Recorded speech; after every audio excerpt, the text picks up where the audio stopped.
Hello, hello. Yeah, we're recording now. Nathalie, thank you very much for your time. You're Much welcome. appreciated. Yeah, so if you'd like to introduce yourself for everyone that's watching this.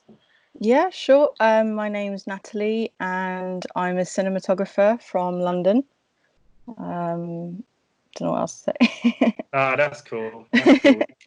Yeah, I think we met at you gave a talk at London Film School. Yes, that's right. Yeah, So yeah, I'm an alumni from there. So they asked me to come back and do a talk with a grip friend of mine who was a couple classes below me. yeah, So yeah, that we yeah, it was actually really enjoyable. It was right before the world shut down, so it was yeah. our It was. final outing.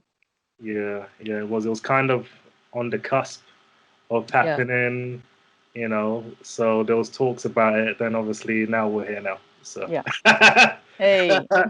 yeah. So currently in lockdown mode. So you know what? How has it affected you actually? How's the lockdown affected you? Well, it affected me. It hasn't affected me as much as it's affected other people, so I don't want to complain too much. But just from my standpoint of how it has actually affected me, I was supposed to go on a 3-week holiday.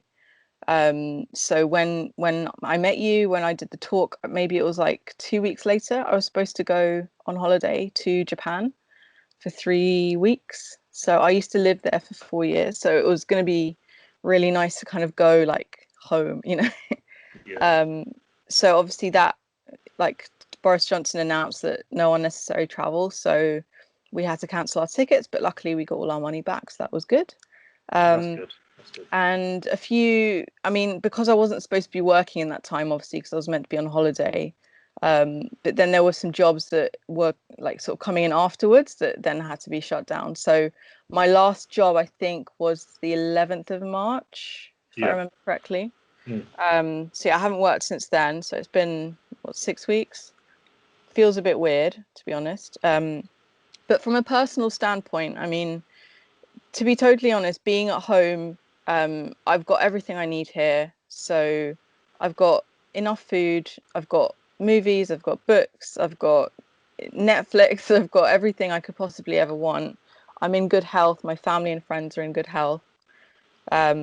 So I can't really complain. And it's actually been quite nice in a way to like reset and sort of get back to what really matters and like really just have time to think about my work and the kind of work I want to do. A lot of the time, if you're busy, you're kind of running on autopilot a little bit, and you don't really have that time to kind of just stop and think, well, what sort of projects do I want to do? What sort of style do I want to try out? Or I don't know, like just watching programs, watching films, like getting back to basics with the story and how it affects me and why I even came into this industry in the first place. So it's been nice to kind of stop running and just sort of take a breather. And yeah, it's been okay in that sense. But obviously it's terrible how many people are dying. It's Yeah. horrible what's going on in the world. I'm a little bit worried about the industry going forward, but I'm sure we'll be able to pull it back and recover. So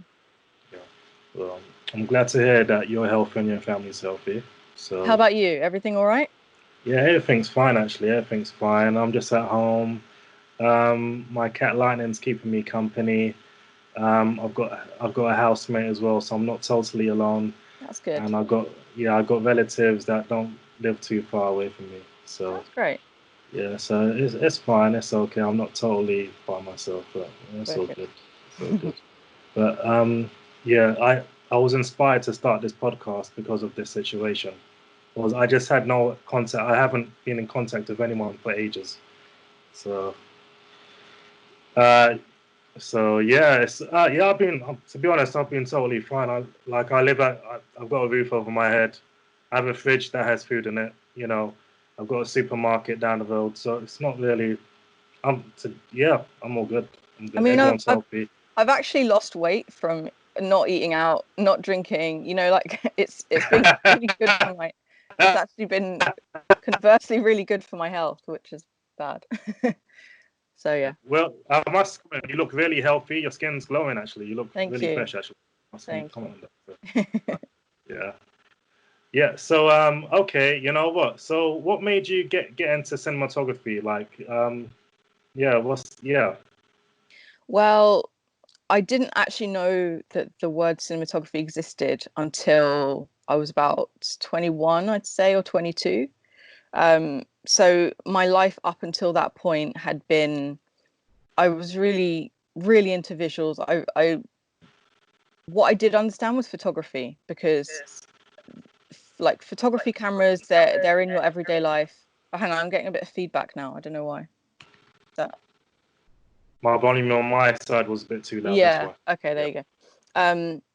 So yeah, photography cameras are sort of in everyone's daily life. You know, you go on holiday, everyone's got a camera. So from a young age, I knew what like a stills camera was, and I would see these magazines when I went to the doctor, when I went to the dentist. Sometimes at home, we'd have them, like National Geographic, Time, all these kind of magazines. That was like the photojournalism in it was really powerful, and there was something in those photos that was different to like Cosmopolitan or whatever, like women's mags that sometimes my mum would buy.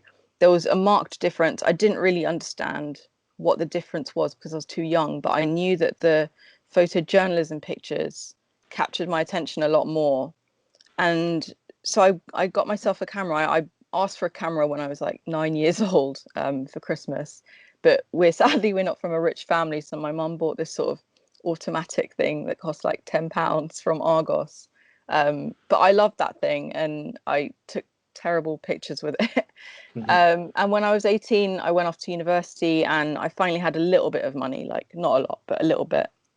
And I bought myself a secondhand SLR camera, Yeah. 35mm camera, and I couldn't afford film, so I bought on eBay like a batch lot of expired film, and I just practiced. And again, the images weren't good, but there was something about taking the picture that I kind of knew in a way. I was like, even if, because this is expired film, I don't know how it's going to work out.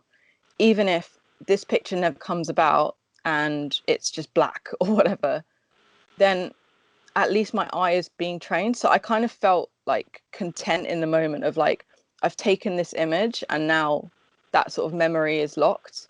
And at the same time, I was watching a lot of films, and I really love cinema. And I remember even when I was young, I was watching like The Exorcist and stuff, and used to love going to the cinema as much as I could. Um, so when I graduated university, I studied art history and English. I was sort of temping, just trying to figure out what to do with my life next. A few of my friends were doing a master's degree. I just didn't know what I wanted to do. I thought media, something, photography maybe. And I thought, how great would it be if I could find a job or an industry where I could practice the photographic art. I could analyze imagery because I loved history of art. That's what I'd studied. I loved English literature. I loved breaking down, you know, text and plays and kind of pulling out that imagery from poems and stuff like that. So I thought, wouldn't it be fantastic if there was a job that could combine all these things? But sadly, there isn't. So whatever, you know, pipe dream over. And then I found this word cinematography. When I was looking, I think I typed into Google something like photography, film, London masters, or something like that. And it came up with like study filmmaking. Um, we have a cinematography course. And I was like, what is the cinematography thing? So obviously I researched it, and it was all over from there. And that became my sort of life goal. I got a job as a runner on a set. I was just fascinated and absolutely loved it. Even just like at one point I had to run out and get like 20 high vis jackets from Poundland because and I loved doing that. I just loved being like, right, I'm gonna do this, I'm gonna do this. And it kind of focused me a bit more. And then various things happened in my, I'm 34 now, so this is like a 15-year history. But I ended up moving to Japan just because why not? I didn't feel like I had enough sort of experience. I didn't know the world. I didn't know anything about life. And I thought, well, why don't I kind of go somewhere a bit crazy and just do something a bit weird? You know, I was like 24 at this time, 23. So I moved to Japan thinking I'll be there for a year and then I'll come back and I'll like go to a film school. Because actually the DOP, when I was the runner on that set, when I had to get the 15 high-vis jackets, he had just graduated from the London Film School. So then I thought, okay, well, I'll go to the London Film School. I'd also researched the National Film and Television School, but felt like I didn't have any experience. So maybe best not to apply there. So I kind of set my sights. So I'm going to apply to the London Film School. I'm going to do it. And actually ended up staying in Japan 4 years because I really loved it. Eventually came back and applied. I got in. It was a filmmaking course, so I got to learn a bit about everything, which was really great for someone like me who had literally zero experience in anything. And I mean, I knew going into it I wanted to be a cinematographer, but I thought it was really important to understand like the context around which my job works, you know, like I as a cinematographer am a totally useless person on set if I don't have my production designer, if I don't have my director, if I don't have my producer, if the writer had never written the script, you know. So it was really important for me to understand that from a practical standpoint of like, well, when I'm the production designer on this film, how do I have to interact with the DOP? And therefore, working backwards, how will I as a DOP interact with the production designer later on down the line? So did that. And then I graduated from that. I did assist a little bit. So while I was a student at the LFS, there were a lot of student projects that I was always ACing, always sparking, gaffering, anything I could to be on set in either camera or lighting, I would do it. I got a bit of a reputation for like, oh, you need an AC? Oh, call Nathalie. She's really happy to do it. I basically worked for free for about 2 or 3 years, I'd say, in that respect, which sadly is kind of how the industry is. I wish it weren't, but there you go. And then so I graduated from LFS and I got a couple of jobs as an assistant, but they were still on really small short films and stuff. And what I wanted to do was I wanted to trainee on big, huge features. So I applied to all these schemes and emailed DOPs and emailed, but I didn't get any response, sadly. Meanwhile, while I was sending these emails, I was also shooting very, very, very small projects myself, tiny music videos, little short films. And I found that I was actually getting called back a lot more for that than to assist on these bigger features. So at some point, I kind of felt like I've applied to every scheme now twice. Each time they've rejected me. I've contacted people asking for their advice, you know, as an up and coming person. No one's replying. So what do? I guess I just carry on. And so I still took every job that came to me. So if a friend said they need an AC, I'd do it. If another friend said they need a DP, I'd do it. And then it got to a point where I was stopped being called for the assisting stuff and more being called for the DOP stuff.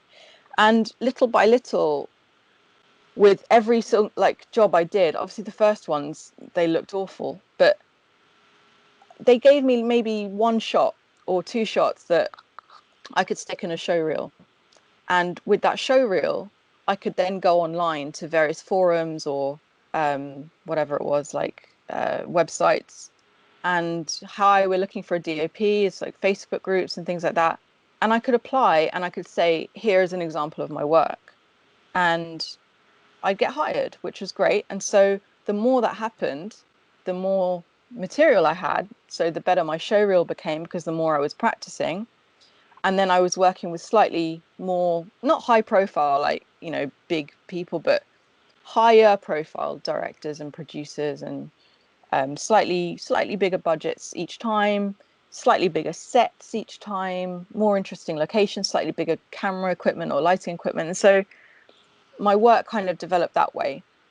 But because I still had this kind of bug inside of me that I'd never been able to assist one of the big greats, you know, on a big feature film or whatever. So I still had this bug inside of me of like, I'm learning from myself and who the hell am I? You know, I'm some nobody. I've just been doing this for like 2 years or whatever. So I felt actually I either need to step back down and really push for the assisting again, or I should apply for the National Film and Television School, because it's a targeted cinematography specialized master's. It's world renowned, and they get these guest lecturers coming in who are these amazing greats. And they come in and they do workshops and masterclasses with you. So I felt like it's either one or the other. So I applied to the National Film and Television School thinking, if I get in, I'll go there. And if I don't get in, I'll step down and I'll assist. And luckily I got in. So then I spent 2 years there, studying under some of the world's most incredible cinematographers, and basically lived and breathed cinematography for 2 years. It's totally full. It's full time in the fullest sense. It's like, even on the train home, you know, your mind is occupied as you're making dinner. You're thinking over the stuff that you learned today, so you don't really get a rest from it. But then in a way, it's the ultimate immersion program. While I was doing the NFTS, I was still actually working, because unfortunately I just couldn't afford not to. But I also felt it would be beneficial that I'd worked like 2-3 years to build up this network in London. I didn't want to just drop people for 2 years. So I did kind of stress myself out by doing a full-time course and as full-time as I could of shooting. But I'm really glad I did that. It was tough at times. I was a bit tired. But you know, I did it, and here I am now. I've graduated, just graduated, and then the world shut down. So that's my life story in a very, very long nutshell. Yeah. I can't go with the fact that you're 34. Yeah. Is that, are you drinking? Are you drinking like a special, like, are you drinking from the Fountain of Youth? Like, is it you got the Fountain of Youth in your back garden or something? No, I think I've just got very good genes, and I wear a lot of sunscreen, and I don't have kids, so I've got Okay. no wrinkles currently. Yeah, that may well change. Yeah, well, you definitely have good genetics anyway. Thank you. Yeah, although I guess you're 34, but yeah. yeah. So you know what? So you're in a special situation because you've gone to London Film School and the national the national school. So NFTS. yes. Yeah. So if you were to compare those two, like, how are those two courses like different from each other? If you had to compare. The biggest difference is that the London Film School doesn't specialize. It's not a specialized program. It's a filmmaking course, whereas the NFTS course was a cinematography course. So at LFS, it was really great being able to dip into everything, but you're dipping in. You're very much dipping in. You're not kind of diving in.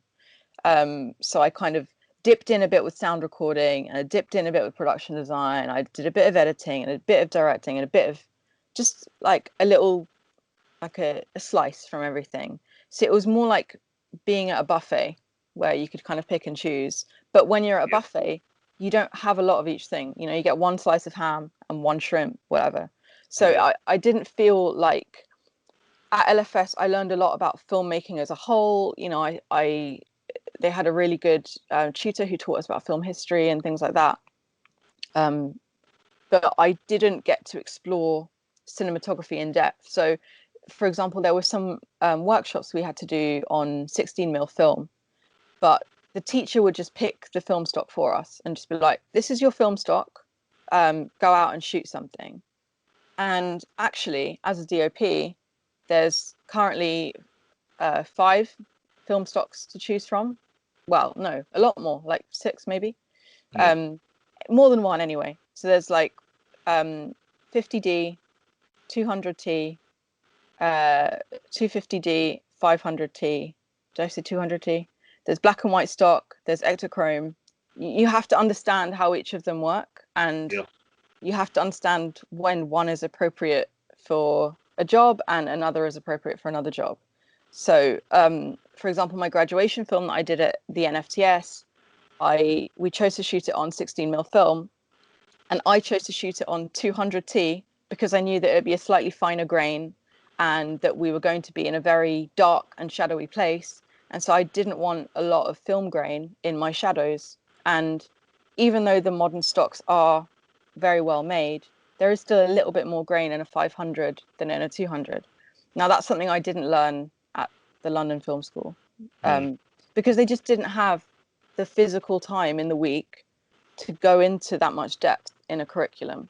So even though the tutor wanted to, and very much wanted to sit with us for like 6 hours and just test stock or whatever, it's not something that we could have done, because then we would have missed our editing class. So that was the biggest difference, I think. And also class size. So at the NFTS, it's only 8 people per discipline. And so there's 8 cinematographers, 8 directors, 8 editors, 8 production designers, etc. And each cinematographer gets to shoot a film.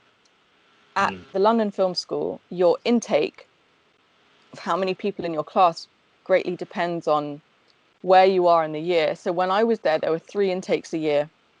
There was, I think, January, April, and September. And I believe the September intake was the biggest one. It was like 30 people or something.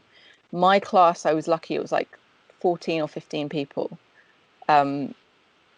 But because it's a filmmaking school, every term when there was a film project, like end of term project, not everyone who wanted to be a DOP in their life would get to DOP. So I had some friends, I was lucky because I actually got to do every role I wanted to do. But I have some friends who are now struggling as a DOP, trying to get work, because when they were at the London Film School, they didn't get the opportunity to shoot any of the term projects. So they graduated with kind of like nothing on their reel, and then they want to do a graduation project as a DOP, but no one in their class has seen their DOPing abilities, so they don't get picked. So that's kind of one of the biggest differences, really, is like how much in depth you can go and how much opportunity there is for you to shoot. How, like, in that respect, the NFTS was a better program for me in terms of cinematography, but I probably never would have got into there had I not studied at LFS first, because when I returned back from Japan, I literally had no experience in anything. I'd been a runner on a couple of films, as I said, like buying high-vis jackets, like you can't go from buying high-vis jackets to DOPing a film. So yeah. And obviously these courses aren't cheap. So in terms of like funding for these courses, like how did you manage to afford it? If you don't So mind. no, I don't mind at all. It's important to talk about, because a lot of people feel excluded from these things. A bit of background about me. So I'm from a very working class family. I live on a council estate, which I'm still living at home right now because I still can't quite afford to move out. And I'm also sort of helping to look after my mum a bit. So I'm still at home. Single mother, she was working all hours that the day gave her. She was a taxi driver, so we didn't have money. Like, we never went on holiday. So she's from the Congo. She moved to Brussels and then she moved to London. So we still have some family in Belgium. So maybe once every 2 years, we would go to Belgium for 2 weeks in the summer with my grandparents, and we would stay at like a cousin's house or something. And that was one time we went to Butlins in Skegness, and it was the most exciting holiday ever. So we didn't have money, and if you're a British citizen, like, luckily there is a decent amount of funding available for these kind of education. So for the London Film School, I received it's a very expensive school. I think at the time I was there, it was something like 25,000 a year, and it's 2 years, so 50K, and that's just for the tuition. That doesn't include your living expenses or anything. So I applied for a skill set bursary, which covers basically 80% of your fees. So that left me with, I don't know, something like £12,000 or £13,000 that I had to pay for the whole course. So I paid, I worked, I got a job. I had a few savings from Japan, and I paid the like 1 or 2,000 or whatever it was, and then I got this career development loan for £10,000, which I'm still paying off now. So I'm still paying off now. I started in 2014 and graduated in 16, and I'm still paying off like £130 a month now to that loan. Yeah. Okay. For a couple more months. So that was a loan of 10 grand, which paid for the tuition, which I'm paying back. And then towards the end of my course, I'd run out of money as well. So I applied for the John Brabourne Award, which gave me £5,000. And some of that was towards the remaining tuition fees, like I think £2,000. And some of that was towards my living expenses. For the National Film and Television School, again, don't let money stop you from applying, because like I said, they only take 8 people a year from international applicants. So if you are one of those 8 people that they want, they're not going to let like money get in the way of that. They have a lot of funding. I applied. How you do it is you apply to the school with like all your sort of income breakdown or whatever, and a sort of personal statement, and then they then send out to their partners. And I think the school costs maybe 12 or 13,000 a year, at least at the time when I was there. So I managed to get Channel 4 to sponsor me. So in my first year, they sponsored me, I think, £10,000. So I had to pay 3,000, which was a big hit to my savings, to be honest, but less of a hit than 13,000 would have been. So I paid 3,000 for my first year, and then in my second year they covered the full ride. So, but there's plenty of scholarships out there, like partial scholarships, full scholarships. So it's a lot of work looking for these scholarships, but it's worth it because, like I said, I'm not from a rich family. I think a lot of people hear, oh, you've gone to film school, so you must be some like spoiled brat, but it could not be further from the truth, in my case. So Yeah. Well, congratulations. thank you. You know, seriously, congratulations on that. It's a lot of hard work, to get to 2 top, film schools like in the UK. So yeah, that's a massive achievement. And Thank obviously, like your work, I really love your work as well. Your work is really, really. Like you obviously like who are your influences? Like who influence you? What do you who do you like to look at? Whose work do you like to look at? It's photography still. I mean, like these days, anything that basically gets released, it's never going to look bad, like it's all, the cinematography is always going to be good.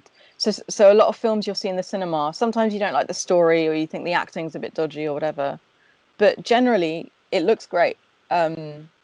So in terms of cinematographers that I admire, the list it goes on forever. And every new project that's released, every new music video that's released, it's a new favorite, But the person I always come back to is a photojournalist called Saul Leiter. A lot of his Oh, work, yeah. you know him? Yeah, I do. I've got a book of his. Yeah. Yeah, so the color photography, like the New York stuff, a lot of it is the kind of stuff that I just live for. It's like reflections and mirrors and textures and smoke and rain and all these things that kind of stir an emotion in you that you don't really know why they're stirring that emotion, but they do. Like I remember, in my GCSEs a long, long, long time ago, studying poetry, and we would break down these sort of elements of like fog and rain and what does this mean in like Macbeth or whatever, or poems or novels, and you get this kind of, you get those passages where it's like the smoke rising from her tea kind of fogs up her glasses, and that kind of stirs something in you, and you're not sure what it is, but it's something really visceral. And I find that Saul Leiter's work, it kind of taps into that visceral element, and there's just so many incredible works of visual art out there that I'm spoilt for choice sometimes, and living in Tokyo really helped as well, because I had this combination of like this love of the visceral texture and contrast in like tone and color and these things that I really love. And I would just look out of my window and get that, I'd on the train to work was amazing. The train back from work was even better because it was nighttime and all the lights were out. And it was something about being in a place where you don't understand the language, and so you're kind of you're forced to like use your eyes because your ears have let you down at this point. And you learn to pick up like body language, and you learn to pick up, I don't know, like the kind of these, like I keep saying textures, but these textures of like a red lantern or like someone's umbrella. And especially in Japan, like the umbrellas are all see-through. So when it's raining, you get this incredible wash of see-through umbrellas with like spittles of rain on them, and like a kind of foggy shadow of the back of their head under the umbrella. And all of this kind of relates back to Saul Leiter, that same visceral mood that draws something out of you that like you don't have the words for it. You know, it's like it's an emotion that words can't explain. So yeah, and I just love, like, I've got, honestly, I would show you, but my room is a tip. I have so many photojournalism books and photography books and Magnum photography, and I used to want to be in Magnum. Like that still is my goal. I still want to be in Magnum as a Magnum photographer. That would be incredible. And just things like right now I'm looking at like William Eggleston, and there's that I've got this collection of postcards, and it's that the picture of I think it's a woman on a plane or something, and it's got a cocktail, an orange cocktail, and just the colors and the shadow and the quality of light, all of that just kind of, it makes you look at the world differently, I think. Like, I remember when I was starting out in photography, I was so disappointed in all my photos, and I thought, why are these photos all so shit? And it was because of the lighting. Like the lighting was flat, it was dull, and the compositions are a bit shit as well. But it was mostly the lighting. Like when you don't have something sort of picking out like an ear or a curl of hair or like someone's shoes or whatever, you don't know where to look. You're just kind of unfocused, and you're looking around the area like, where do I go with this? So I love looking at photojournalists because it's that combination of like almost luck in a way, you know, like they happen to be on that street and someone happened to walk by at a time when the sun happened to come out from the cloud. And there's that whole kind of serendipitous thing of like, this moment will never happen again. In filmmaking, I can, you know, the director will call cut and I can say, can we go again because the sun was behind the cloud. Photojournalism, if you get that person that's just wearing that like red raincoat or whatever, walking past a yellow wall, well, how many people wear a red raincoat? No one. So you're never going to see that person again. You have to snap it, you have to get it. And so it's this combination of elements. It's like a magic that it really inspires me. And so I'm constantly looking at like this like Magnum photography, thinking, okay, so I'm going to be at the right place at the right time. And it obviously doesn't happen, but that's my goal. Are you a fan of Steve McCurry's work? Love Steve McCurry's work. The stuff in like India and Africa is fantastic. Again, the textures, like, is it the dust storm? I think was that India or was it Africa? Oh, all the women wearing red, and like the dust. You know the one I mean. I know what you're talking about. You're talking about the red dust storm, right? You're talking about it's like, so there's loads of women wearing red kind of saris or some kind of fabric. I think, and there's like orange dust everywhere. It's orange dust. It's the orange dust, like Blade Runner kind of orange dust or something, or Mad Max. Exactly. I say Mad Max, that kind of style. Yeah, I know what you're talking about. And that I'm not sure. I think. I'm not. I'll have to guess India. Possibly. Precisely the picture you're talking about. Put it up on your podcast. I will. Right, I'll look for it. Yeah. But like that, you know, that kind of stuff. To me, it's fantastic. Like that you went there, that you observed. He observed the light. He observed the texture of the soil. He observed the air quality. It's like how when I go on a recce, I'm basically like thinking, you know, how am I going to photograph this? Like, what elements already exist here that I just need to enhance? And like, where do I need to stand at what time of the day to get the look I want. And so it's like photography is my biggest inspiration.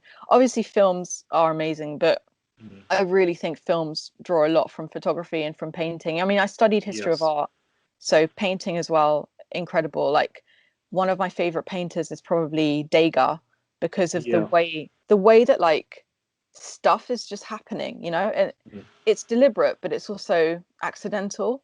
So a lot of the scenes with like the ballerinas or people sat at the bar, you know, and the compositions are a bit broken, and it feels a bit like how you see real life. You know, you don't always see real life in this perfectly composed rectangle with like the elements just so. You know, sometimes you'll be sat on the bus and there'll be a pole there, and then there'll be someone's leg sticking out, and just such a graphic line. And that's kind of how Degas' work feels, a bit like the kind of cinematography I want to do is like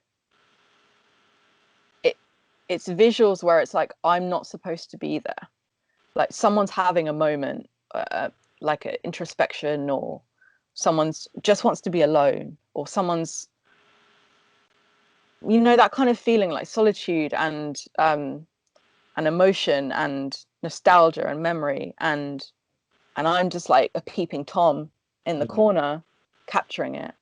Like that's the kind of work that really speaks to me. And so whenever I see any kind of work of like painting or photography, or even sometimes music, like some jazz music, it just makes you feel like you're kind of butting in on someone's head, like you're a little worm that's crawled into their brain, and you're like seeing everything seeing. And that's kind of where I want to be with my work.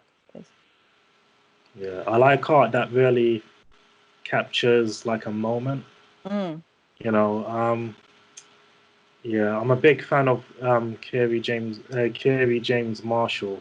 He's an African American painter, and he depicts loads of like all his figures are just African, like just black figures, but it tells like the point I'm trying to make is he tells stories with these images. He captures like real, like he captures something.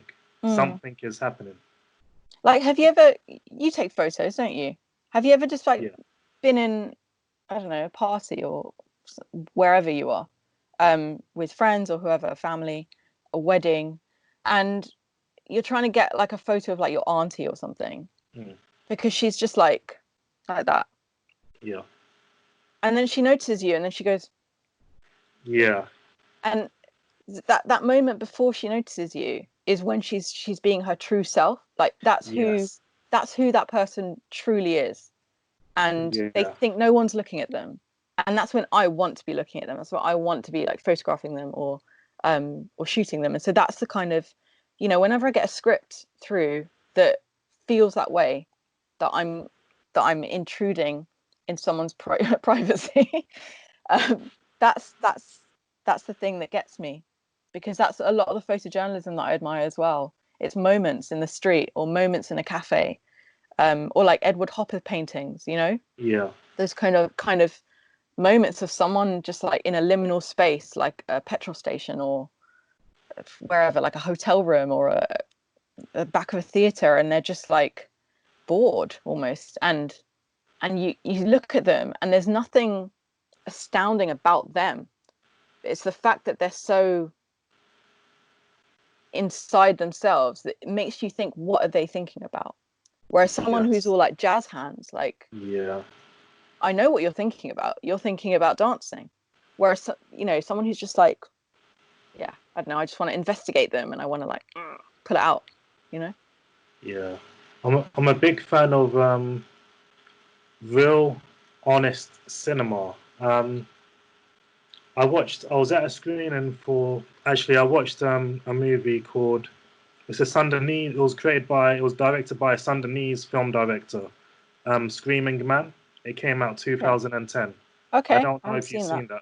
I haven't. I'll add that to my list. Oh my gosh. So yeah, there was a Q&A with the film director. So I've forgotten his name, guys. I'll link it somewhere. But I was so impressed by the honest performance, the performance within the movie was super honest. And I had to ask the director, like, how did you capture, it felt like I was watching a documentary. It was so honest, the performers. He said he used people from the street that had no acting experience, but he told them to like have the you have to tell your story, otherwise it's not gonna work as like. And I thought, oh, you just told them to tell their story for the, and he said, yeah. I said, oh, okay. But it worked because the film is the performance is so honest. A movie shot in Sudan. Like really, I just like I'm a really big fan of when the performance is captured honestly. It's not like Hollywoody. It's real honest. Like I'm a fan of Hollywood movies as well, but I really like real movies too. Yeah, I mean it's such an amazing skill when you have a director who knows how to work with like real people. Not that actors aren't real people, but we all know what I mean. Yeah. Non-actors, let's call them. Like, because especially when you go somewhere like Sudan, or where you go somewhere that's like, I mean, at least for me, that's removed from my experience. So then I'm getting a genuine portrayal of how a Sudanese person lives and works, and their thoughts and feelings and fears, and even like their body language. Like if it's in that culture's body language to like fold their arms a certain way, or like gestures, like if you're pissed off at someone and the way you go like, oh, go to hell, like in England you'd be like, oh, piss off or whatever, but in Sudan it might be different. And so seeing that in the background of a shot, you're getting that kind of that rich texture, like that layers. But that's something that I try and approach with lighting as well. So when I first started as a cinematographer, obviously you have all these influences around you of previous cinematography and previous photography and painting and everything, and it's like the weight of the world is upon you, of all these things that you kind of have to like live up to, and you have to match in a way, because if you're not matching it, then you're not a DOP. And I definitely felt that weight, and I felt like I couldn't allow my work to like look natural. Like, sometimes you have like an overhead light, like a fluorescent light or something in a public bathroom or whatever, and it's ugly, and it's the way it's falling is quite like you're not going to get a beauty lighting look from that. But sometimes that look, that kind of ugly real look, is totally appropriate to the story. It's totally appropriate to what the character's feeling right now.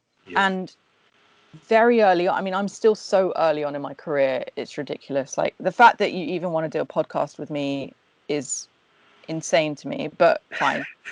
But like, as I'm here, I'll talk about it.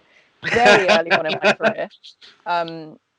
So I'm now like 5 years into my career. So I'd say like 2 years into my career.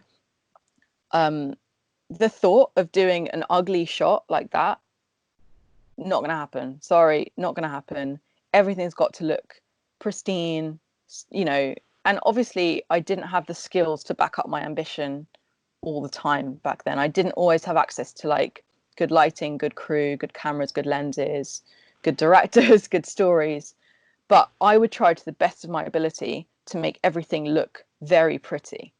And even when that was not appropriate to the story, because I felt that that's what a cinematographer had to do, was to make it look nice. And it was only through both working more, getting a bit more experience, and going to NFTS, meeting different directors, hearing the big great DOPs talk about their work and how their work relates back to story, that I realized that was actually bullshit, and that it doesn't have to look beautiful, that it should look dynamic and interesting, but it should also look appropriate. So if in that scene someone is having a breakdown in a public bathroom, probably not a good idea to have like a beautiful soft beauty light on them and like a beautiful negative fill here, because it's at odds with what you're trying to say. And I think one of the big like tenets of cinematography is try and tell the story with the sound off. I think a few sort of big DOPs have sort of said that as their like catchphrase, and I totally live by that as well. If you're screening my film and for some reason the cinema's sound is off, like it's not working, or they didn't export the file properly, but you have to watch it anyway, that you still kind of get the gist of what's going on. Yeah. And I think a good film is one where every element does that. So where if you only played the score and the music, that it would tell the gist of the emotions and the highs and lows that are happening, you know, and if you only show the visuals, or if you only hear the script, like if you're only hearing the script and it's a black screen, then each time the character speaks, you're gonna be like, oh, words, I should pay attention to these words. And it will make you think more about, well, do I need these words here? Or can this moment go silent? Can this scene be a silent moment of a character sat on their bed looking out the window? Like, do we need to have them text their friend saying, oh my God, I'm so depressed? Or can we just have that, you know? So I think that's something that I think all cinematographers aspire to, is to get those films where each layer tells a story on its own, but then you put it all together and you get a multi-layered like onion of film where every layer is important. So yeah, from my layer, the cinematography layer, I want the camera to do like the representation of the emotion. I want the lighting to do the same. Like I want there to be, if someone's isolated and feeling alone, I want there to just be like one streak of light in a dark room, you know, and in a wide, for example. Like there are other ways you could do it, of course, but that's just the first one that popped into my head. And maybe the light doesn't even hit their eyes. Maybe it just like cuts at the mouth and goes down. Yeah. And it's almost like what you see versus what you don't see, and trying to balance both of those in such a way that it subconsciously says something to people. And I think most non-filmmakers who attend a cinema or watch a film on wherever, they're not going to know that. They're not going to know, oh, the light isn't hitting their eyes and that means that they're not telling the truth, or, you know, they're not going to know that, but there'll be something. Yeah. You know, I've got so many questions. You know, I just got a question at the top of my head, to be honest. Like, Sure. I'm just, do you write poetry? I know No. I know it's random. Okay, cool. I used to when I was a kid. I actually got a poem published in a book when I was like 9. I used to write a lot of poetry, and but I think one of the things is like so my grandparents were from the Congo, and because my mum was working so much as a taxi driver, and she was one of the first female taxi drivers, and certainly one of the first female taxi drivers of color. So she did like the black cabs, like it's called computer cab, that she was driving. So she was driving, you know, most people need a cab at like 8, 9 p.m., right? So that's when she was working. And so it would be my grandma and my grandpa who would like put us to bed and like read us the bedtime stories and stuff. And they never used to read us stories, really, as far as I remember. They used to tell us stories, and they used to tell us like kind of African folk tale stories. And I wish, I don't know if I need to go to like a memory specialist or something. I wish I could draw these stories out of my head, because I don't remember any of them. And I feel so sad about that. But I remember how I felt when I was listening to them. I think that's the truth with a lot of things, is often people don't remember what you say, they just remember how you feel when you say it. And so important thing for screenwriters to remember. But so they used to tell us these like amazing stories about like almost like Aesop's fables or whatever, about like a woman who lived in a village who spoke with a magic fox, and the fox granted her like 2 wishes, or, you know, just these weird kind of stories. And so like, because I wasn't looking at a picture book a lot of the time, I had to kind of make them in my head. And I would you know, kids are annoying in that way. It was like, and then what was the fox wearing? And like, you know, you're always interrupting to get more detail so you can kind of form that picture. And so I used to read a lot. Like, I've always been a bit of a loner. when I was a kid, I didn't like playing. Weird, right? I didn't like going out to play with other kids. Even now, I don't like going to play out with like other adults. I don't go out on Friday, Saturday nights. Like I like to just kind of stay home, and I used to just read a bunch. And when it was summer holidays from school or Christmas holidays, I would get so excited. I'd go to the library, I'd get like 10 books and just stack them up next to my pillow and be like, right, number one, let's go. And I would just binge read, like the way people binge watch like Netflix now. I used to binge read these books, and they were like all kinds of books, like Anne Frank's diary, Lord of the Rings, like all these, everything under any genre you could imagine. I mean, not factual like biography books, obviously, but any storybooks I used to read. And I used to drive everyone insane. Like when we used to go to our family trips to Belgium, and there would be like, you know, cousins and other kids there. I felt I was really rude in a way. I just didn't want to talk to them. I didn't want to play with them. I would just have my books and like shut up and leave me alone. And so when I was a kid, I used to write a lot of short stories and creative writing and poems and stuff. But then as I became a teenager, I became a bit more dyslexic. I don't know, or like I've never been formally diagnosed, but I have an idea that I have like attention deficit disorder or something, like, because I just can't concentrate on like writing and reading as much now. So even when I read a script, I really have to like make myself sit down and read it. And sometimes I have to do it in chunks because my mind goes everywhere. But that changed into visuals, and it changed into like, because I realized that with a story, you can always go back and like rub something out and change the ending or whatever. But then with a photo or a painting, like it's done. That's that moment now, and that can't be changed. And that's like a permanent record of something that's come before. So I don't know if like when or how, maybe around 9 or 10, that kind of started shifting a bit. Yeah. Oh, wow.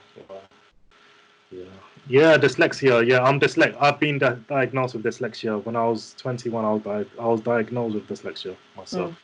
But yeah, I had massive like issues with reading when I was a kid. But I was super proficient in drawing. You know how it is usually. You know, someone that's heavy. Like I was quite bad. And like my sisters were like doing their GCSEs at the age of like 12, 13 years old. Yeah. So I was the complete opposite from my sisters. So it was quite funny. Yeah, I'm just going through some of your work. So let's go through some of the projects. I'm just going through my notes. So if you could talk us through Griff Never Talk music video. Yeah. Okay.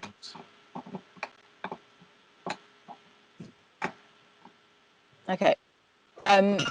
So this was a music video. So a director called Sylvie Weber. She's from Berlin. Fantastic director. I love her to bits. We've worked together now, I think, 4 or 5 times. And this was our first collaboration together. And I'd been wanting to work with her for quite a while. And the sort of concept art, if you call it that, of the film was that it was like Griff, the girl in the images, was sort of inside an oyster shell, or like that kind of that was the kind of color palette, I suppose. So like pinks and whites and creams and that sort of tone. And we wanted a kind of ethereal kind of look, of like sort of like naturalistic to a point, and then it deviates, you know. And also kind of the element of like refraction of light that like an oyster shell or like the ocean would give you. So the song's called Mirror Talk, and maybe this is a very literal translation of the song, but I thought, why don't I light this whole thing with mirrors? That would be great. So the shots in this mattress sort of room, I bounced a hard light into a mirror, and I bounced in front of the mirror. I had what's called a cocolores to cut sort of shapes into the light. So that's where you get these kind of spots and dabbles and like dapples of light. And then I used another light called a Source 4 on the background to give that kind of stretched, stripy sort of look. And that was kind of my approach. And so then there's in another scene where she's with like pink curtains and stuff, in those images I had loads of tiny little mirrors, and I was bouncing a light off each tiny mirror, and then just kind of, the mirror was on a stand, and so I'd rotate it exactly where I want. And so as she moved between these little like circles of light, basically, like that were coming from a mirror. And I wanted that kind of feeling, I suppose. And then there's this other image here with the I can't describe it, like distortion. All the distortion, JP3. All the distortion and glassy kind of looking.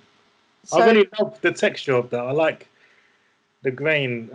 Was that what film? This is film. Was it shot on film? No, digital. So how did you get the texture? That texture is really nice. I like that. We had the most amazing colorist. She's in Berlin. Her name's Marina. She is incredible, and I think Sylvie's worked with her quite a bit. This is my first time working with Marina, and basically most of the jobs that I've worked with Sylvie, Marina has then also worked on.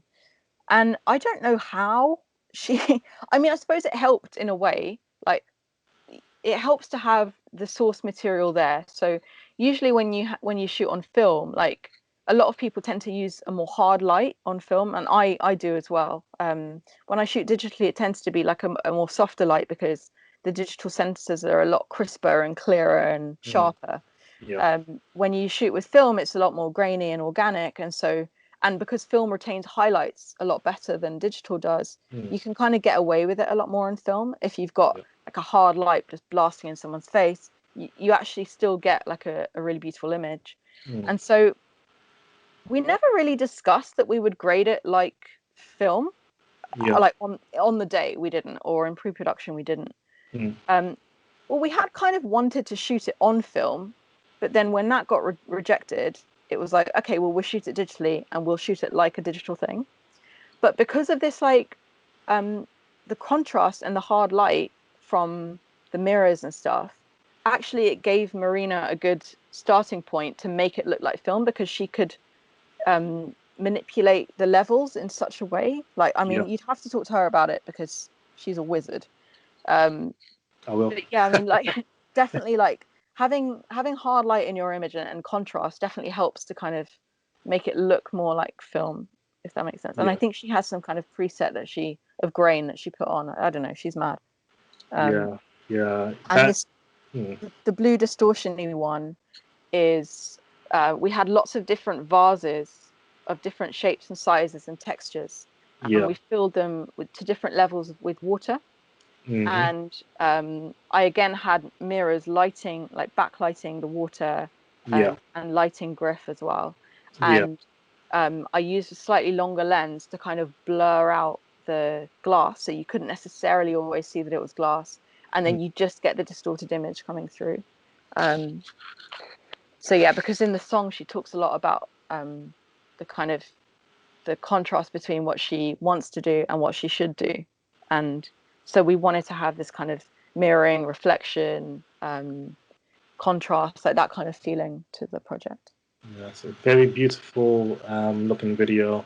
Thank you. A lot of lovely, great work here.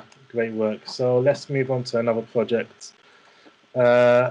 Janitor of Lunacy. Yeah. This was a short film. It was commissioned by the BFI and BBC4.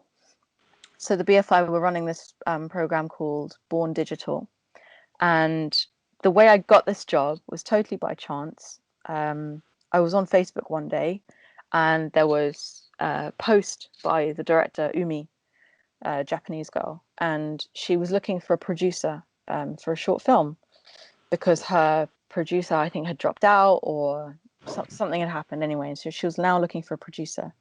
And I don't normally do this, because I think it would be annoying to receive these messages, to be honest, and it's probably not entirely professional. If someone says, I'm looking for a producer, they don't want a sound recordist, a production designer, an editor, like, all jamming their inbox, you know?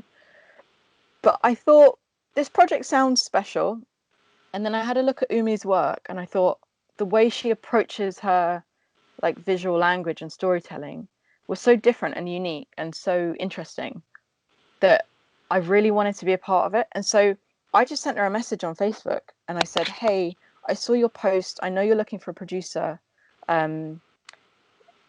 Just in case you don't yet have a DOP, I'd love to be considered for this job. But obviously, if you do, no problem and good luck with the job. And hopefully we can work together on some other project. And she got back to me. She was like, I don't have a DOP actually. And I was like, yes, I'm in.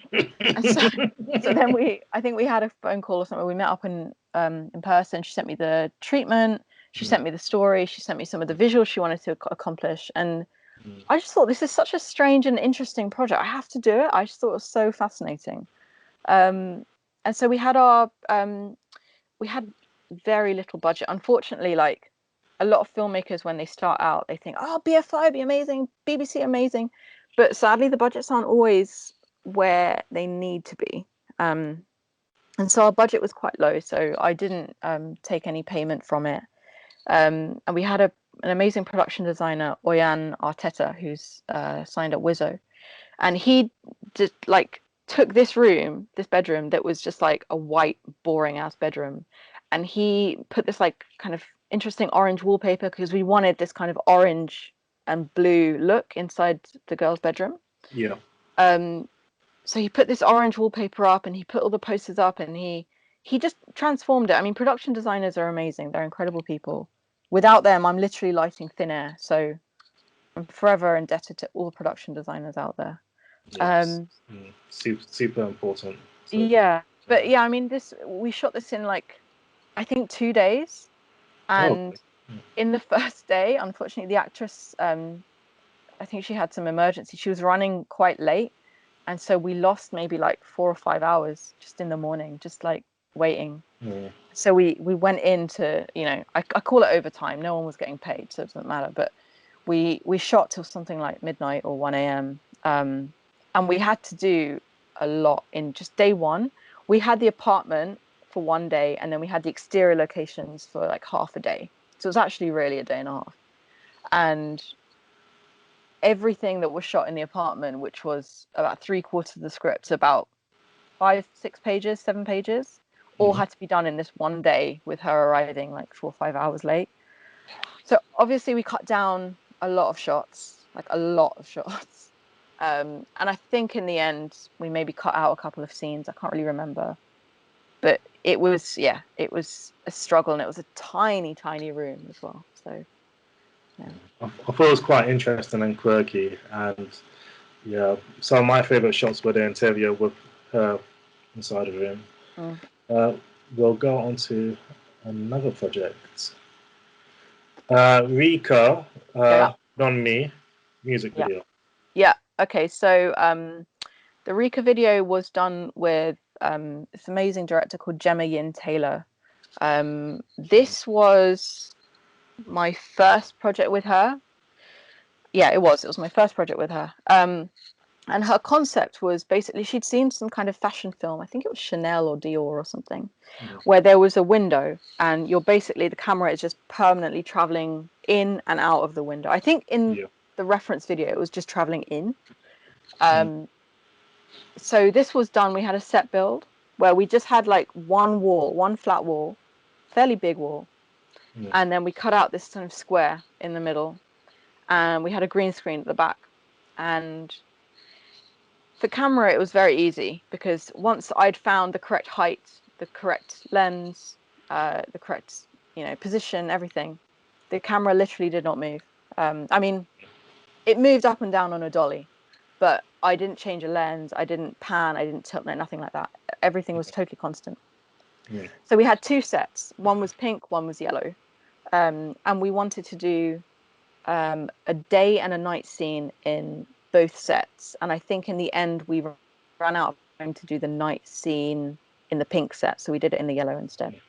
But basically, we had the camera on a dolly, on tracks, and it was going into the window so that like like through the window, so that then the border was no longer visible, and then you just had the green, and then it would come back, and it would go forward, and then it would go forward again, and it would go forward again. And Gemma had very carefully calculated what points in the song, because she knew she'd be layering this in post.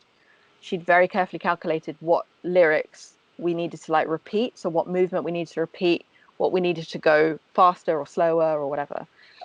Honestly, it's amazing what she did with that breakdown, because I remember looking on the day, like, again, because I'm a bit dyslexic and my attention wanders quite a bit when I look at stuff. On the day I was looking at our board with all our shot lists, and I was getting so lost. I was like, wait, is that the one we've done already? Are we doing that one next? Or is that one going to relate to that one? And I was like tripping over myself, understanding, because it was so specific and detailed.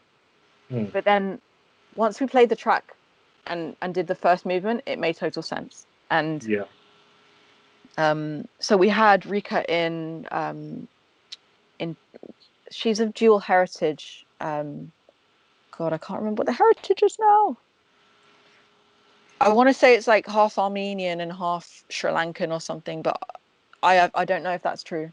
But anyway, whatever the two halves are, one of them was the pink half, was the to represent that ethnicity, and the yellow room was representing the other ethnicity, and it had like details from that sort of heritage and culture. And we had her in two different outfits, and yeah, I mean, what specifically do you want me to talk about with it? Yeah, so there's another okay, I'll just go to another shot. I think it's all her in one shot. Oh yeah, where so it's... how did you produce that shot? So with that shot, what we did was so if you imagine the yellow, the first yellow, that's like this board, the first border, right? Yes. That's a flat wall with a hole in it.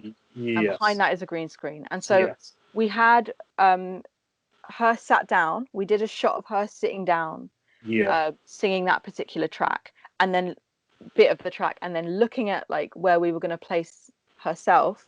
And then we did it again, and we changed her outfit, and we put her in the middle there. Yes. And I'm not explaining myself well. Maybe I am. I don't know. The image is there anyway. It will make sense. Yeah. So we shot her singing and then looking up for the duration of that shot, and then we cut, and then she changed outfits, and we put her in in the window frame, and then we did her looking and then taking over the singing sort of thing. And then she layered that in post, and then the green screen, like she layered more of it in post. Yeah. But that's what I mean about the like complicated stuff that Gemma had to work out, of like when blue Rika starts singing and stops singing, and then when pink Rika can pick up. And it was, I don't know how directors do it, honestly, to be honest. But I think because the camera was static, it gave you more flexibility for the layering, because you knew the frame wouldn't change. Yeah, because I was only going in and out. Yeah. In one way. We knew where our edges were, and we knew what we could achieve. The annoying thing is that the set wasn't big enough. We just didn't have the budget to make the set as high as it needed to be. Yeah. And so we tried to like frame it out, or whatever, and it just wasn't working, because the square basically the camera needs to travel through the square with the sides like perfectly symmetrical. And it was a very difficult thing to achieve in that respect. And so then when we pulled out, we just saw the top of the set, and we thought, well, we could do like a set extension in post. We could maybe put more green on it. But in the end, we just decided to put like a poly board and paint it. And unfortunately, you can see the border, but hopefully no one cares. Oh, I didn't really notice it until you brought it up. I guess I was just into the performance. Yeah, I mean, I didn't know. Oh, okay. Yeah. But yeah. Yeah. All right. And next project. But the reason I say that is just because, like you say, you didn't notice, and just to show that things can still fail. Like, if you like, I look up to other DOPs who are further along in their career than me, and I imagine that they must never have any mistakes on set. They must never have anything go wrong. Whereas the truth is that on a lot of sets, like things still go wrong, and even with the best crew and the best planning, like you still sometimes have to just adjust the situation, and it's not ideal, but you know, a lot of people don't notice until I tell them. So maybe I should stop telling people, actually. Yeah, but no, I enjoyed the video. I didn't know. I just thought, oh, it looks nice. I like the colors. You know, yeah. So, yeah, no, nice work, nice work. Thanks. So on to the next project, Stratum Deep. Yeah, so Stratum Deep was my graduation film from the National Film and Television School, and it's set in like 1985 or 6, I think 85, and it's about the closure of a coal mine. So we had the amazing Tom Turgoose, who you might recognize from This Is England and various other things. I remember being at university, being like 19 years old or 18 years old, and watching This Is England and thinking, this is probably the best film I've ever seen in my life. And I could never have imagined that I would be shooting with the lead actor from it, but there we are. Incredibly, like, such a sweet guy, so on it.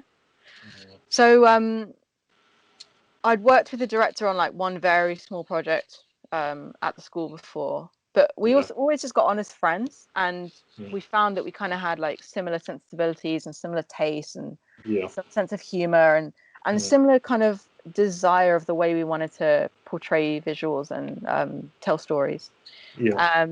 All the directors at NFTS are fantastic, by the way, so deciding which film to choose as a graduation project was incredibly difficult for all of us, but there was just an instant kind of snap connection with the director Leon.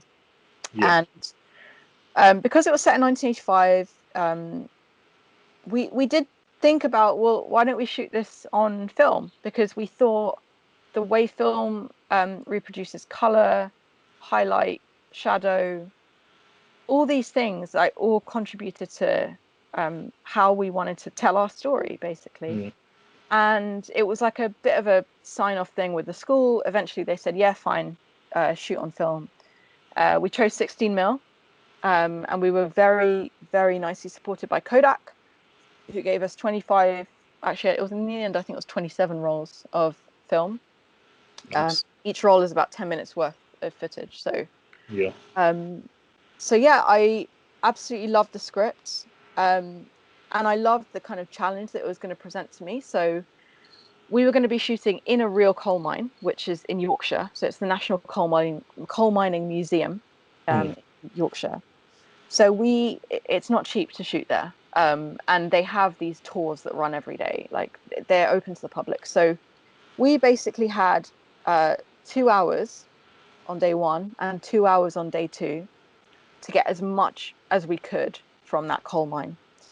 But the problem is we had to bring all the equipment down in stages we had to be out by like 8:30 a.m. And we were only allowed in at like 6 a.m. So from 6 a.m. we had to start loading the equipment down, setting up in a dark coal mine, with a lift that only takes a certain amount of people. We weren't allowed lighting down there. Like anything that can be plugged in was not allowed down there. So I had to have it, like I only had a few battery operated tubes, because in the mine itself there is actually lighting. People think it's like fully black. It's not. But I had a few extra tubes just to supplement that, so that it would read on the film stock. Even changing batteries, we had to change batteries back up. We had to go back up, change the battery, bring the camera back down, because anything that can spark wasn't allowed in the mine, obviously. So it was a challenging environment to shoot in, and we didn't get quite as much from the actual mine as we wanted to. But part of the shoot was also incorporated a set build. So our incredible production designer, Andrew Merrison, he built a coal mine like interior basically from scratch. So most of the film actually takes place in a set. So these three first images, all the images where you see his body basically, all take place in a set that we and then And then that last one, the sort of circle blue light thing, that's in the actual mine. So that's looking back up towards like the ground. Oh, So it was a huge challenge for me. Like it was very difficult for me to read the blueprints because I hadn't really read blueprints before properly. So reading his blueprints, understanding all the elements that need to take place, and then also matching the real coal mine in look with the set build coal mine. I was shooting on 200 ISO film, so it was a challenge for me to kind of get a level of light where obviously you can see what's going on without it being too lit, because it's meant to be a coal mine, it's meant to be quite dark. But there also needed to be a certain level of light in the frame in order to get clean shadows and not have like loads of grainy bullshit everywhere. I had to choose when to let things kind of fade to black and when to show them, basically. And because there was, I think Star Wars or something was running at the same time I was running film, some big film anyway. The labs were completely backed up with them, and obviously they were paying. I wasn't really. So our film, we didn't get our day one rushes back until I think a week later. So I had no idea if I had it, you know, I had no idea if I'd captured it until we were basically almost finished shooting the whole project. And unfortunately, like one of the biggest learning points from this film is that the film on the script and the film on the day and the film in the edit are three totally different films, because in the edit, what we had to do, unfortunately, was cut about 3 or 4 scenes, really beautiful scenes, but we felt that in the context of a short film, they just didn't give, you needed a lot more, you know? So if we'd have been making like a feature or like a 45-minute TV show, it would have been great. We could have kept it all in, but in a short, you've got to condense everything. And so we sadly had to lose a lot of really beautiful material. And it was quite a difficult edit process to try and pull out the story when you cut so much, because then suddenly now stuff that we shot in the coal mine didn't make sense because there was meant to be a flashback or something. And so the whole story had to be restructured. It was quite a difficult edit process. But I had an incredible gaffer, Larry Prince, who has gaffered, I think, Gladiator and like all this amazing stuff. And I had a really fucking great team with me.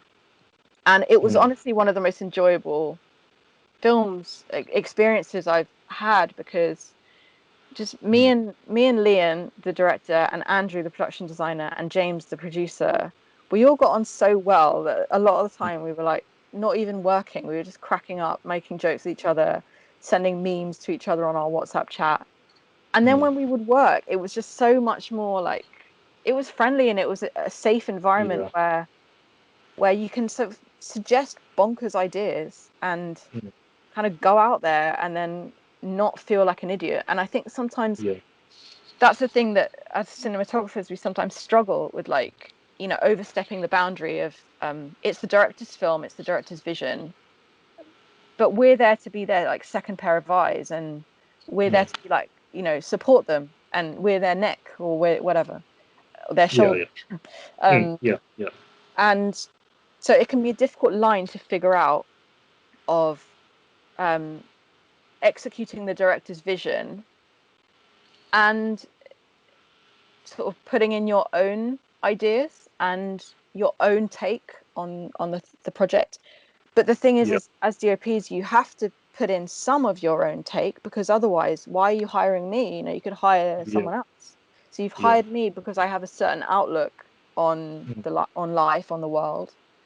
And so that presumably means you want my outlook to kind of show a little bit through the visuals. And when you have a kind of safe space where you can say, what if we shot this like this? And the director isn't going to like fire you, you know, or like get angry or think, well, who is this moron I'm working with? Then that's when you can get like some of the most powerful imagery. And I challenged myself a lot on this. I mean, technically, I was fucking sweating every day. You know, this was like the biggest project I've ever shot on film, and it was like, how do you make a period film set in a coal mine with an explosion more difficult? Like, yeah, shoot it on low ISO film where you have to use a bunch more lights and stuff like that. Like, I basically killed myself shooting it, but I'm so glad I did. I think a few of the tutors, they were in support of the film look, but they were a bit worried about the logistics of us shooting on film in such a delicate environment. And so they kept trying to kind of push us towards digital, because they were like, if you shoot this on film and then you get your rushes back and it's pitch black, you know, you've got nothing. Whereas with digital, at least you can see what you're doing. Yeah. And I mean, I tried not to take it personally that meant they didn't believe I could undertake the job and light it properly. I think they were just looking out for us. And from a budgetary standpoint as well, we had to have someone drive from Beaconsfield, where the film school is, up to Yorkshire, collect the film rolls that we'd shot that day, and then drive back down to Pinewood to deliver them to be processed every day, I think for 2 or 3 days. And that's an expense, you know, like that's a lot of petrol. And but the approach for this, I mean, like I was saying, the pre-production, we had, as references, we had Hunger by Steve McQueen. We had Kes. We had a few things that Ken Loach had done on. He'd done it in a coal mine actually as well, with an explosion. And I managed to speak to the DOP, Brian Tofano, who gave me a lot of pointers. He's the guy that shot the original Train Spotting, among other things. Yeah. So I had a lot of support. And we had this base, unit base, and we had all our references on the wall, and all the like amazing photography from like coal mining photography, and Don McCullin, and who else do we have? Sheila Baker. We had some incredible references, and I have a few books as well. And we just plastered it on the wall, and we would sit in this beautiful wallpapered room with all our visual references, and we'd like break down the script. And it was the true essence of filmmaking of why I'd wanted to become a DOP in the first place. And obviously Tom Turgoose and Barry Aird, our other lead, they were so fantastic and so collaborative and so free with me. Like I was, a lot of the time as well on set, it's difficult for a cinematographer to understand when they're allowed to talk to the actor or not, because again, you don't want to overstep the roles, you don't want to accidentally direct them, you don't want to accidentally give them a pointer that means that they do the opposite of what the director says.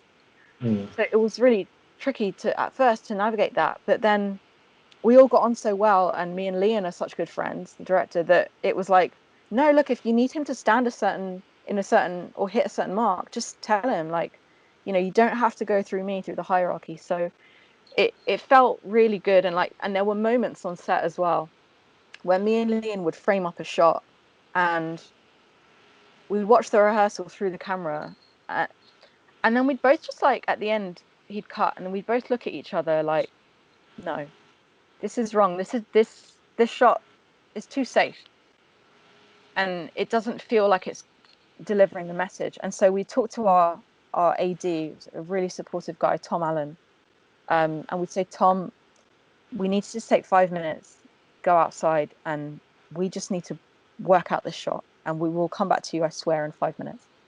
And me and Ian would go out on our own, and we would just talk about, we're like, okay, what is the emotion we're trying to get in this shot? And how is that differing from the thing I've just framed up? And we would always come to like, okay, well, maybe we need to bring the camera lower. Maybe we need a tighter lens. Maybe we need a wider lens. We need to be higher. We need to be further back. We need to be in his face. Or we need to be handheld. We need to change the shutter angle. And we had all these discussions that it was fantastic. We were both pushing each other so much. We could have just done a wide shot, a mid shot, and a close up, and it would have been fine. You know, Tom's an amazing actor, would have delivered a great performance. I was happy with the lighting, could have been fine. But who wants to make a film that's just fine, you know? So sometimes on set, it does really help if you have a supportive first AD. And for those who don't know, the first AD is the person who kind of manages the schedule of the day and runs the floor, basically. And also they're responsible for health and safety. You have a supportive first AD who can allow you that 5 minutes now to really discuss the scene and the shot and break it down to something where the director and the DP are both super happy with it.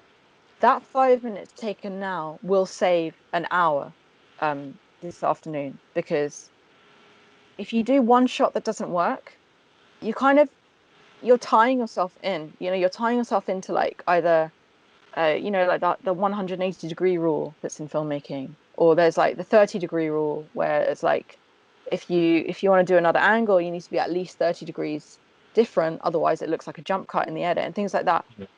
Once you've done one shot, like your master shot or whatever, you're kind of tied in to like, you have to ping off of that. And if that shot's wrong, everything's going to be wrong. And you're going to spend the rest of the afternoon chasing your tail and trying to fix something that's never going to be able to be fixed because the original shot was broken. So allowing us that time to really develop our ideas, and because for all the will in the world, you can have like, I think we had like maybe 3 weeks or something of pre-production. You could sit there 24/7 for 3 weeks and discuss the shots, but then you get there on the day and you're on the set and the lights in place and the actors in costume, and they've just delivered an incredible performance in the scene before this that's going to cut together with this one. Everything has to go out the window because it all has to lead off of the performance and the story. And so, great, 3 weeks ago, you decided on paper that you're going to do a wide shot and you're going to hold it. But today, that doesn't feel right. Now that I'm on set, that doesn't feel right. And you need to be adaptable. Having a first AD who allows you to be adaptable, and having a director who's willing to collaborate with you and willing to like listen to you when you're saying, my instinct feels that this isn't right and I don't know why, but my instinct's telling me. And someone who trusted my instinct and I trusted his. There was nothing. You can't ask for more as a DOP, honestly. I mean, we're already planning to work together again. I want to work with him for the rest of my life and the rest of his life. He's only allowed another DOP if I die, basically. That's my contract that I'm going to draw up with him. Having a director like that it's all you could ever want, because they allow you to grow, and he allowed me to experiment, and we weren't afraid of experimentation, especially like on film when you're not receiving your material back for 5 days, you can't see what you've shot. The trust he had in me was like, I'll never forget that. And like, it's so important to trust your team. If you trust your team, they'll give you gold. If they always feel like they're being micromanaged or like secretly watched, then they're gonna be like, you know what, fuck you, I'm just gonna do the bare minimum. And so it's really important to like truly collaborate with your team and your above and below you. I did put the ACs through hell, I will say. I mean, they had a fucking tough time, and there were only 2 of them and there should have been 3, but our third dropped out really last minute. We just couldn't find a replacement. So those 2 worked their asses off. We snapped at each other a bit, but I mean, we're good for it now, so it's all good. Well, it's an amazing piece of work, and obviously you should be super proud. So great work. We're entering it in festivals like this year. Obviously the festival circuit has changed a little bit as well, like in the way that they operate because of coronavirus, but we're hoping that it will still stand a good chance, basically. And I think Liam, the director, is already in talks with various production companies about future projects. So fingers crossed, really. So I think I'll ask. Shout out color grader, my colorist, Michael Pierce, who colored this film. He's just been doing. He started working at Company 3. I think he's now going to go somewhere else. Maybe I think his contract's ended, and he did a fantastic job. He went above and beyond with us. He tracked like tiny things for hours for us to get the look we wanted. So thank you, Michael, and basically thank you everyone on that film. Like, it looks, it's a beautiful film. Beautiful film. Yeah. So, what type of projects would you like to work on in the future? In the future, the kind of projects I want to do, kind of back to what I was saying before about like memory and emotion and nostalgia. I mean, I'm not like an emo kid who's going to be like, oh, I want to only shoot depressed people, but I want to shoot like interesting landscapes and interesting stories. That's too vague. What do I want to say? Stories that mean something, you know, like this story meant something to me, Stram Deep. Like I really cared about the character, and I'm not closed to shooting stuff like comedy or horror or whatever, or genre films. I'm not totally closed off to them, and like I would love to receive those scripts and I'd read them. But it has to be the right project, you know, like it has to be the right. It's hard to pinpoint, like I can see the film I want to shoot in my head, but I don't know the words for it. Just, you know, my medium is visual, so when there's a lot of dialogue to cover in a story, it doesn't always interest me as much. And I like watching those films. I like watching I watched recently The Social Network, which has an incredible dialogue and is mostly dialogue based. You know, there aren't many moments of like solitude and quiet. But then there's a film like In the Mood for Love, which is one of my favorite. It's not a lot of, I mean, there's dialogue, but it's not all over the place. And like I was saying earlier, like imagine there was no picture and it was just a black screen, and then every now and again someone speaks, you're going to pay attention to it. And that's the kind of scripts, the kind of projects I want to be doing. Like narrative wise, I mean, the narrative projects I want to do are not as dialogue heavy. Interesting locations, beautiful locations. I love period films, and I don't just mean like Jane Austen, you know, I mean like Stratton Deep was set in 1985. Like I'd love to do a film that was set in like the Brixton riots, or I don't know, like ska punk era of Camden, you know, like things like that, like or the 50s or the 20s or whatever, like, because I feel like in those projects you're always going to get good production design. And maybe that's a cop out, but if you shoot a film about a couple in present day, you can cut a lot more corners, you know, and if the budget's really small, you can cut a lot of corners by shooting it at your friend's house or whatever, you know, white walls. Every GP hates white walls. If you're shooting something in like 1960s Peckham, you know, things have got to look a certain way. Like they've got to look right. And those stories mean something because someone struggled, like someone struggled for their human rights, or for themselves to be heard, or to overcome a difficult relationship, or someone struggled, and that, like, there's proof of that because it's historical. So I don't know if I'm making sense or if I'm rambling.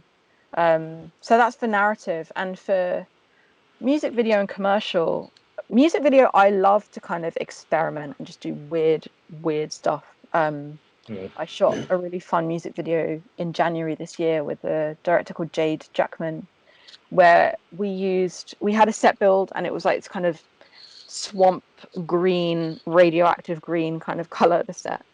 And it's quite a simple set. It was just, I think, 3 walls and a few props here and there.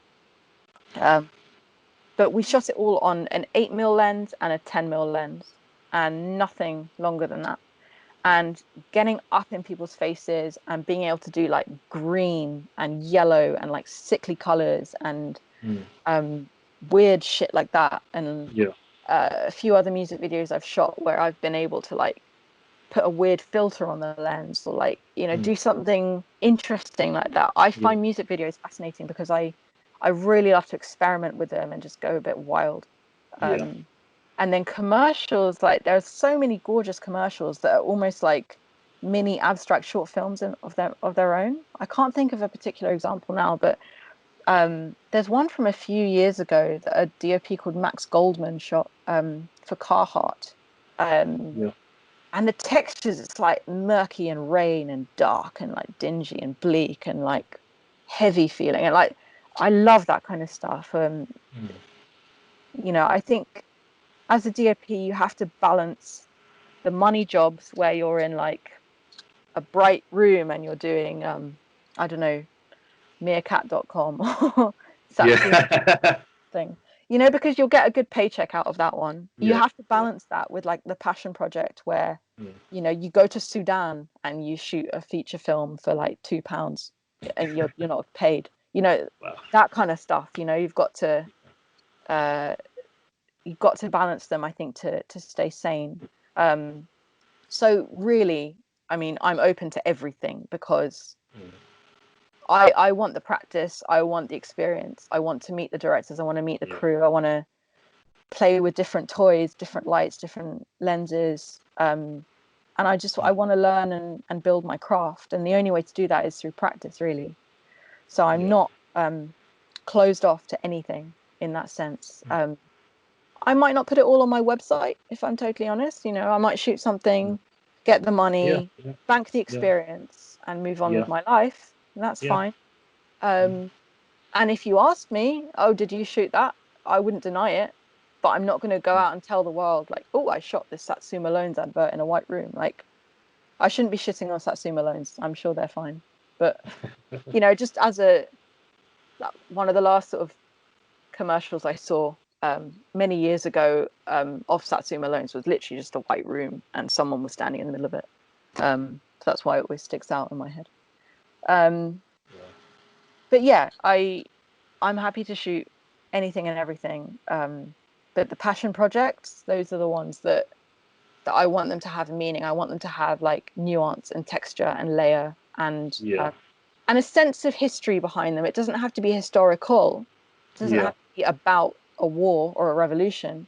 But even if, like, for example, last night I was rewatching Sampha Process, directed by Khalil Joseph and shot by Chase Irvin. And there's a sense of history in those shots. You know, there's a sense of like ancestry and culture and ritual and like, you know, like we've always done something this way. And so we've always watched TV this way. So this is how we're going to do it. We've always like made bread this way, you know, it's like something that has like a lineage to it.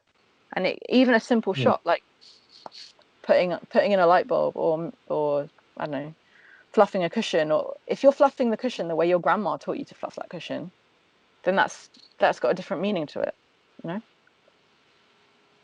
I don't know if any of that makes sense. It does in my head, but like I said, I jump around. No. It makes sense. It makes sense. Like if it feels right, it feels right. When the project comes to you, if it feels right, it feels right. Sometimes you can't articulate it. Like it's like if you like something, you like something. If you don't, you don't like it. If you feel it, you feel it. If you don't, you don't. I think cinematography is such an emotional. I mean, it's a very technical job as well, but it's a very emotional job, and I find you know, with a lot of things in life, like you can't explain emotion with logic. You just can't. You know, if I have an argument with someone and I'm upset. Like that's the end of story. Like I can't always explain to you in perfect written English or whatever why I'm upset. I just am. It's just an instinct. It's a feeling. It's maybe tapped into something that goes back to childhood that I don't even know about. That's just like buried somewhere. But yeah, like logic and emotion are two very different things. And so, like as a DOP, I every job I do, of course, has a technical aspect, and every job I do, of course, has a logical aspect. Like, okay, she's opening the door, she's taking the mail, and she's putting it on her kitchen table. Okay, so it's A to B to C. But then the jobs that I'm then interested in, also have the emotional aspect of like, well, the mailman's knocked on the door and she goes up to the door, but she can't quite open it because of something that's happened. Like there's that fine line between her and her mailman. Yeah. You know, it's just even like I've just made that scene up in my head, but like, you know, her silhouette in the glass of her wanting to answer the door but not being able to. Now there's an emotion to that shot. Yeah. And if she now then opens the door, you get that payoff. Mm. And so that's the kind of direction I want to move in. That's the kind of directors I want to work with, kind of scripts I want to work with. Yeah. And it's not like, I think every DOP at one point in their life has shot this in abundance, which is a woman in a mirror crying. I've done that a lot. I don't want to shoot too many women crying in mirrors. I don't want to shoot people who are just like chronically depressed all the time. You know, that's not what I'm saying. It's just like, you want to shoot characters that have an intent behind their action and a motivation, Yeah. and an obstacle, really. Yeah. That's the kind of work I like. Yeah. Well. Yeah. So I'm guessing you're into your Asian cinema. You're a big fan of Wong Kar-wai. Yeah. I could imagine. Yeah, it's like imagery. It's like it's to me, the way I see it, it's like poetry in motion. You know, that's why I asked if you wrote poetry, because you know, cinematography to me is like poetry in motion, and obviously the best like cinematographers, you know, they're really into their photography and their art. You know, like Ridley Scott, you know, he's big into his art. You know, like his brother Tony Scott, who's one of my favorite directors. Um, I grew up on action films and stuff like it's like, the thing is, like, his movies, they're really action packed, but I don't know if you watched a lot of Tony Scott movies. No. Oh, but Ridley Scott. Yeah. Like, because he has like an art direction background, you know, and it shows in his work, you know, so it's quite interesting, you know. So to hear him talk about Blade Runner and like how he was able to budget because he understood how to build sets and all that, BBC and all that. So it's interesting. Like me, I'm a big fan of just good films. Yeah. And I guess that's subjective, but yeah, I watch loads of movies from like the 1940s, 1950s. I'm trying to level up with my writing because I want to make movies as well. And obviously, I started this podcast to meet creative people such as yourself, you know. So I talk to like designers, artists, painters, photographers. I'm just trying to broaden like the network. But obviously, I'm an artist myself, and like the goal is to like hopefully like collaborate with the people I chat with. So that was a whole plan to begin with, you know. I think So, also, like, as a filmmaker, it's so important to have these different strands to your bow. Like, you know, on the one hand, yeah, there's two schools of thought. On the one hand, like, if you wake up and you watch 6 movies a day and you read American Cinematographer magazine incessantly, and you know, you're always looking at other people's lighting diagrams and on forums, yeah, you're going to amass a shitload of knowledge about cinema, and that's yeah, amazing. yeah, But you're going to have nothing else in your life. And yeah, like, I think it's so important to find a balance between that, because I don't always have time to watch a lot of films, and like, also now watching films feels like homework to me. So if I'm in a like demotivated day or something, or I just want to be lazy, I'm not going to kick back and watch a film the way like my friends who don't work in film can do, because I'm going to be watching it, analyzing it, and being like, oh, where's yeah, the lighting coming from, or why have they chosen this shot for this scene or whatever.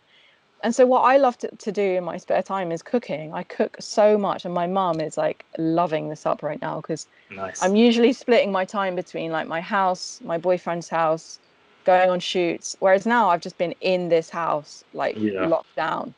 So yeah, she is eating like a queen. But nice. I love cooking. I love like, and I take a recipe and I don't always follow it like to the letter, because I've been cooking for so long now. Like, I can just kind of improvise.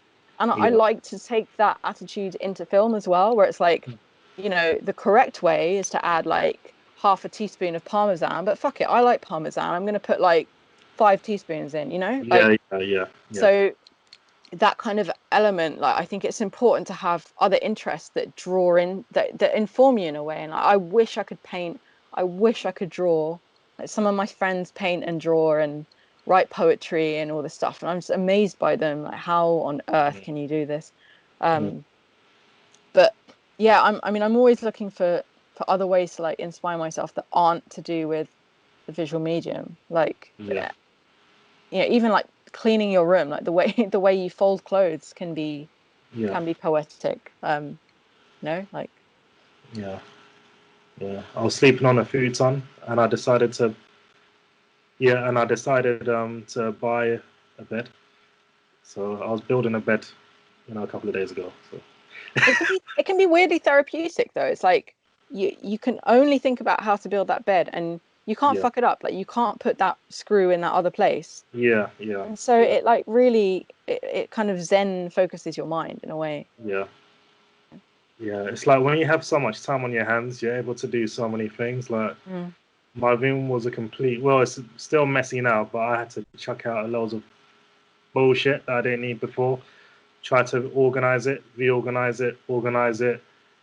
Like I like to cook as well, you know, and I've been experimenting with like recipes and all that on YouTube. So it's like you just push yourself to do certain things that you wouldn't normally do, you know. Yeah. So, Like I finally bought picture frames for a lot of my like posters and pictures and postcards that I've been collecting, and so like I bought a cork board that I need to put up so I can like pin things on, and so I just need to like, because my walls, as you can see, are bare as fuck, but they will be more full. yeah. Well, you can see the background behind me. It's like there's nothing on the background, you know. So yeah. Exactly. Just painted white walls. Yeah. Exactly. A DP's nightmare. My room is a DP's nightmare right now. There's nothing in here. Yeah. Why do DLPs hate white so much? Because it bounces around. I mean, like when you light someone, like I was saying, if you want to light someone in a deliberate way, and you know you want light only here or just there or whatever, as soon as you turn on any light in a white room, it's just like bounce, bounce, bounce, bounce, bounce, bounce, bounce. Yeah. And you cannot control it. And so you should always try to light your background and your subject separately. That's like one of the biggest things that we all try and do. And or you just light your background and your subject moves around within it, but that's a deliberate choice. But if I put on a light to light you, and then now the room is 8 times brighter, like because of that, then that's annoying. And also it's difficult to, like, because white takes that sort of ambient light, like white is white, you know. So if you put a streak of light on a white wall, you don't see it as much as if the rest of the room is dark. Whereas if it was like a blue wall or a red wall or whatever, you would see that little pinprick of light that, you know, I've spent an hour trying to get the right shape on it, and it just blends in, you know. So no, the white is a bit of a nightmare to control. Like a lot of DOP starting out, I noticed, like obviously they don't always have access to like fantastic lighting or whatever, so they tend to use their like sort of cheap LED panels, and that's fine. But the thing is that the light then goes everywhere, and so you'll have like a house party scene or something, and they've got all their friends in the room, and they're trying to light like the main actors or whatever, or pinpoint bits of light, but it's just you've got like green and orange and yellow and blue, and it's all kind of merging in this weird mud on the white wall because they can't control it as well. So I mean, if you're starting out as a DOP, like definitely try and separate your lighting from your subject and your background, and always have like little bits of depth or something to like draw your eye, because then they stand out, you know. Otherwise you blend in. That's a good tip. Yes. I had so many questions prepared, but I think we've covered quite a few of them anyway, like during our talk. I think, okay, so where can people find you if they want to learn more about your work? I've got a website. It's nataliepitters.com. and I basically put all my work on there.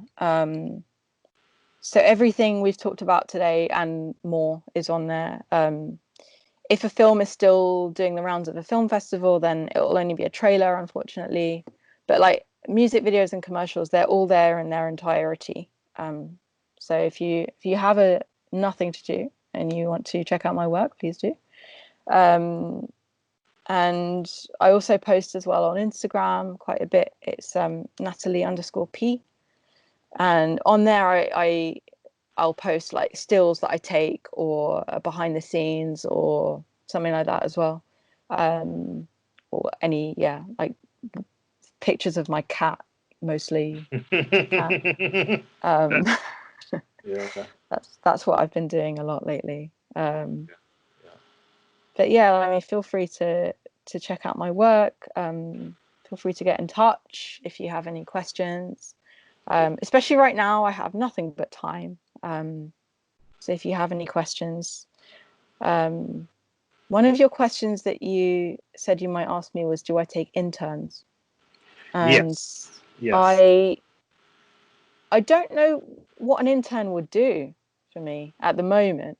If I had a longer project, like if I had a feature film where I had a really long prep process, I would happily have a trainee or someone like sit in on those, sit in the back of the room and just like listen to me and the director breaking down the shots and listen to me talking with the gaffer or whatever. Like I would happily have someone shadow me in that respect. A lot of my projects at the moment tend to be more short form. So, it's often like I get 3 or 4 days notice for a music video or a bit longer I haven't done that many commercials, but I get a little bit longer notice for a commercial or a kind of commercial-like project. But even so, on those days, you're like rushing to get everything. There's always too much to get in too little time. There's always something that goes wrong. You have to fix it, and that eats like an hour into your time. Short films as well. I mean, again, I'm happy to have someone like shadow me on a short film if they want. It's just about a lot of the time, like the budgets that I'm working with at the moment don't allow for like giant rooms all the time. So like my ACs are always giving me shit that I'm making them work in tiny bathrooms. And even if we go to like a giant mansion, the shot will be in the tiny bathroom. So I guess I worry that they wouldn't, I don't want anyone to waste their time. I don't want to make someone take time out of their day unpaid. It would have to be unpaid at this stage. I don't want to make people take time out of their life to come to my set to make me tea, or to have to wait outside while I shoot. I'd feel really bad. I'd feel like I'd wasted their time. And maybe for someone, maybe that's like their dream, is to just be on set, and full stop. But I guess I feel like the way I learned and the things I learned, like being near the DOP is always, if you're contacting a DOP because you want to shadow them, then presumably you want to like get a little insight into why they're making certain decisions, and you want to like ask them questions and stuff.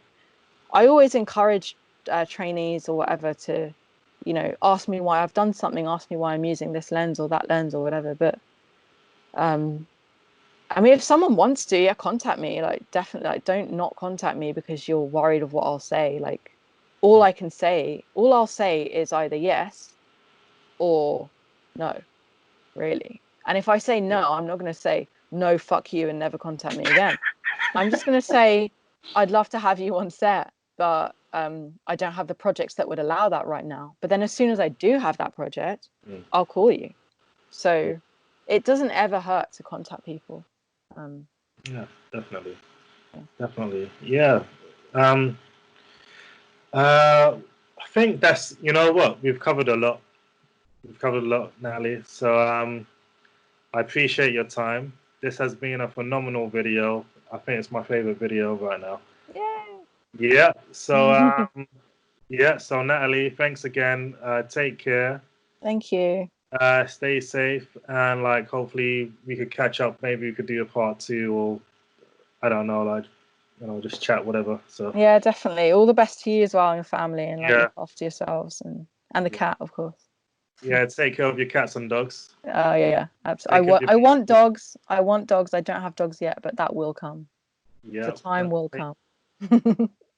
yeah. Take care, guys. All right. Bye. Thank you. Yeah.